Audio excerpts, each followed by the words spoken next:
big booty, but you got a big booty. Ooh. Big booty, but you got a big booty. Biggie Egg. Big booty, but you got a big booty. Go to work. Big booty, but you Ain't that a freak? big booty, but you got a big booty. Big booty, but you got a big booty. Big booty, but you got a big booty. Big booty, but you got a big. Mbak Syahira, Mbak udah on air, Mbak. Beda ya?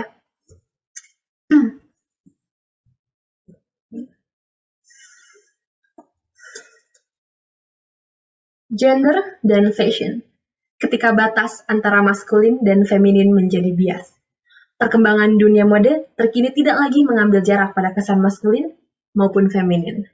Garis imajiner yang dahulu terasa memisahkan gender, kini secara perlahan mulai menjadi bias.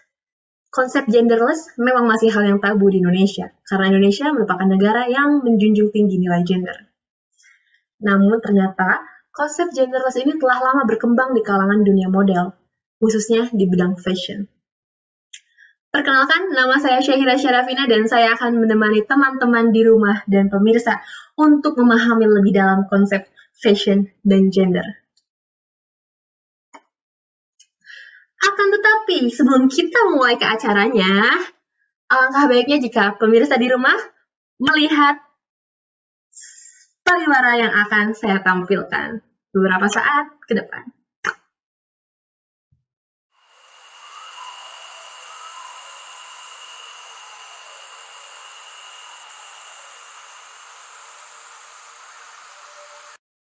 Yap, itu iklannya guys. Kecewa? Enggak? Kecewa? Apa enggak? Ya udah, kalau misalkan kecewa karena nggak ada iklannya, pemirsa di rumah yang punya ide dan ingin memasangkan iklan di show saya sangat menerima dengan sepenuh hati. Dan saya akan menunggu kabar baik dari pemirsa untuk menghubungi saya terkait iklan, biar iklannya nggak bolong lagi. Pada kesempatan ini saya ditemani oleh seorang pengamat ternama di Indonesia terkait fashion. Mas Akram, halo, apa kabar? Baik, Mbak Ara. Mbak Ara sendiri apa kabar? Ya, dan tak hanya itu, saya juga mengundang seorang ahli atau penstudi yang memfokuskan penelitiannya dalam gender bender dan gender border. Selamat pagi, selamat siang Mbak Rania. Ya, siang juga Mbak Ara. Ya, terima kasih Mas Akram dan Mbak Rania telah meluangkan waktunya untuk hadir dalam acara saya saat ini. Tak hanya itu, untuk memeriahkan acara kali ini, saya juga mengundang dua teman saya yang akan memberikan pendapatnya mengenai masalah terkait gender dan fashion ini. Halo Mbak Judith dan Mbak Amel. Halo Mbak Syahira. Halo Mbak Syahira, selamat siang. Selamat siang. Oke, langsung saja saya akan memulai acaranya.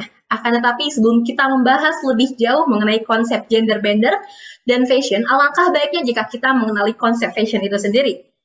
Baiklah Mas Akram, waktu dan layar dipersilahkan untuk Mas Akram memberikan pernyataan dan pendapatnya mengenai fashion.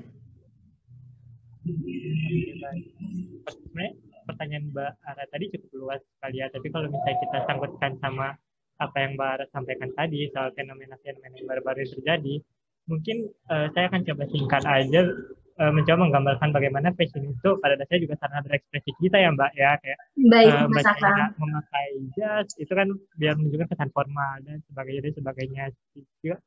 Misal dalam dunia internasional para diplomat memakai baju-baju asalnya itu ya menunjukkan identitasnya. Makanya Betul Mas Akram. Kita amati kalau misalnya dari yang fenomena tadi mungkin bisa kita artikan sebagai adanya pergeseran dari secara sosialnya Mbak, bagaimana mereka mengidentifikasikan dirinya, jadi juga berpengaruh ke pakaiannya seperti itu. Betul. Baiklah Mas Akram, sungguh sangat menarik ya. Saya sangat bersyukur Mas Akram telah meluangkan waktunya untuk hadir dalam acara saya, karena dengan adanya Mas Akram kali ini saya berharap teman-teman di rumah dan juga para narasumber di sini dapat mendapatkan pengetahuan dan wawasan baru terkait fashion secara general maupun dalam HI. Terima kasih Mas Akram. Sama-sama Mbak. Selanjutnya saya akan lempar pertanyaan ini kepada Mbak Amelia. Selamat siang Mbak Amelia. Bagaimana pendapat Anda sebagai masyarakat melihat fenomena terkait gender dan fashion maupun gender border ini? Oke, baik. Selamat siang, Mbak Ara. Terima kasih atas waktu dan kesempatannya. Saya pribadi merasa masyarakat seharusnya dibebaskan untuk dapat berekspresi melalui cara berpakaian mereka. Mengambil contoh Harry Styles yang menjadi yang memakai gaun di cover majalah Vogue, itu kan dapat Betul. dikatakan sebagai salah satu cara bagi Harry Styles untuk menunjukkan adanya gender bender. Toh Betul. walaupun memakai gaun, hal itu tidak akan mengubah jenis kelamin atau seks biologisnya. Ada Betul. lagi contoh Zendaya yang seringkali melakukan photoshoot menggunakan jas dan dasi yang notabene cenderung digunakan oleh laki-laki. Hal ini juga tidak mengubah fakta bahwa Zendaya merupakan seorang perempuan. Apalagi dengan adanya perkembangan zaman, pakaian seharusnya sudah dikatakan genderless, yang mana dapat dipakai dan digunakan oleh perempuan maupun laki-laki sebebas dan seinginan mereka. Begitu pandangan saya, Mbak Syahira. Terima kasih. Terima kasih Mbak Amelia. Wah, ternyata Mbak Amel orangnya cukup setuju ya dengan adanya fenomena ya berkembangnya konsep gender dalam fashion ini ya Mbak ya. Betul, Mbak. Oke, terima kasih Mbak Amel. Selanjutnya, karena kita punya dua teman yang akan berikan pendapatnya, kita lempar langsung saja kepada Mbak Judith. Mbak Judith, halo. Halo Mbak Syahira. Ya, silahkan Mbak Judith, bagaimana pendapat Anda mengenai hal ini? Oke Mbak. Terima kasih sebelumnya atas kesempatannya saya bisa berada di sini. Sebelumnya saya menghargai adanya pendapat dari Mbak Amelia, akan tetapi saya memiliki pendapat yang berbeda dengan Mbak Amelia sendiri. Saya tidak menyetujui dengan adanya gender bender di dalam masyarakat. Ya, bagaimanapun sudah ada norma dan stigma masyarakat terhadap dengan cara berpakaian, seperti kayak bagaimana cewek menggunakan pakaian atau sebagaimana cowok menggunakan pakaian yang dengan seharusnya. Dan menurut saya hal tersebut tidak bisa diganggu-gugat. Saya sebagai masyarakat menganggap bahwa gender bender or gender bonder ini merupakan hal yang aneh dan yang tidak sesuai dengan kodrat yang sudah ada. Kalau saya memiliki anak cowok dan dia berdandan seperti cewek, pasti masyarakat akan menentang hal tersebut. Dan saya sendiri sebagai orang tuanya juga tidak setuju dengan hal tersebut. Orang tua juga mendidik dan mengajarkan kita cara berpakaian selayaknya cowok dan cewek itu sendiri. Makanya kita memang harus berpakaian selayaknya cowok dan cewek. Seperti itu Mbak Syahira pendapat saya. Wah, ternyata cukup menarik ya. Kita bisa melihat bahwa dalam seperti apa yang telah diucapkan oleh Mbak Judith dan Mbak Amelia, kita melihat adanya dua perbedaan pendapat. Untuk Mbak Amelia merupakan seorang yang setuju dengan adanya konsep gender fashion ini, sedangkan Mbak Judith yang cenderung kontra. Betul begitu Mbak Judith ya? Baiklah. Ya, benar. Ya, selanjutnya karena kita sudah jauh gitu ngomongin tentang fashion dan juga pendapat masyarakat, bagaimana kalau kita langsung saja pertanyakan terkait masalah gender border ini kepada para ahlinya? Baiklah, Mbak Rania. Halo Mbak Rania, selamat siang.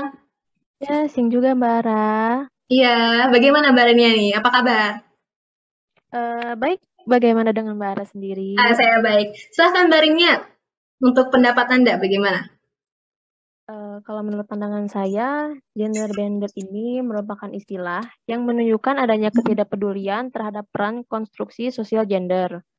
Tetapi tidak hanya itu, gender bender juga terkadang disebut sebagai bentuk aktivisme sosial yang dilakukan untuk menghancurkan peran gender yang kaku dan menentang stereotip peran jenis kelamin. Seorang gender mungkin saja menerima gender yang ia dapatkan sejak lahir, tetapi menentang norma-norma masyarakat yang menetapkan ekspektasi tersebut terhadap perilaku gender untuk jenis kelamin tersebut. Baiklah. Demikian saja pendapat saya. Silakan Mbak Ara. Iya, terima kasih Mbak Rania. Saat ini saya cukup tertarik gitu untuk membahas terkait masalah ini ya teman-teman. Karena saat ini teman-teman, karena kita kan udah berbicara mengenai pandangan masyarakat dan bahkan dari ahli-ahlinya, maka dari itu saya ingin mengucapkan yang pertama-tama, saya sangat berterima kasih pada narasumber yang saat ini hadir. Terima kasih ya teman-teman, Mas Akram dan Mbak Rania untuk telah hadir. Dan juga kepada teman saya, Mbak Afifa dan juga Mbak Judith telah hadir dalam acara ini. Mungkin dengan berakhirnya apa yang telah dikatakan oleh Mbak Rania akan menutup diskusi kita hari ini. Dan yang artinya maka berakhir pula acara Mata Syahira hari ini.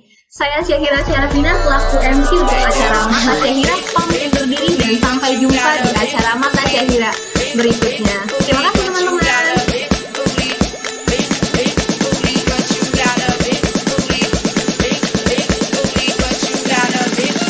Shake that.